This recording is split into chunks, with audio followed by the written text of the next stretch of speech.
là, je m'avance, c'est quelque chose de très, très lourd, très grave. Euh, mais enfin, bon, c'est dans le dossier. Moi, j'ai consulté le dossier chez mon avocat à Paris. Michel Douce en a déjà parlé. Je crois que c'est le seul qui en a parlé. C'est une page qui n'a pas été traduite. Elle est restée en anglais. Et je crois qu'on lui a répondu que, enfin, la traductrice du dossier avait pas eu le temps, etc. Enfin, bon, une bêtise. Donc cette page mentionne une conversation radio entre le commandant du Dolphin, qui était sur place à ce moment-là, et le commandement de l'OTAN qui gérait la manœuvre. Donc il dit à une certaine heure, voilà, we have picked up two people.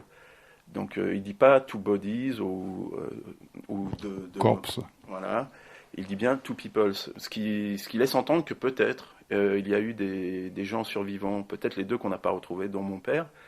En tout cas, bon, je sais que c'est énorme de dire ça parce que qu'est-ce qu'ils sont devenus, puisque je crois que une heure après, il disait qu'il avait fait une erreur de communication. Franchement, qui peut faire une erreur de communication sur quelque chose d'aussi grave? Enfin, ce sont des marins aguerris.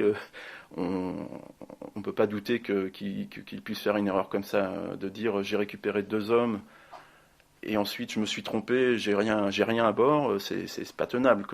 Donc, ça me paraît vraiment légitime de l'entendre à nouveau. C'est tout qui s'explique là-dessus, qui nous disent pourquoi il s'est trompé, puisqu'il va sans doute pas nous dire qu'il y avait deux hommes et on ne sait pas où ils sont, mais voilà, et qui s'explique. Je pense qu'il y a une contradiction assez énorme sur laquelle la presse française c'est assez peu, appesantie, parce que ça paraît tellement énorme j'ai l'impression qu'on n'ose pas dire à la marine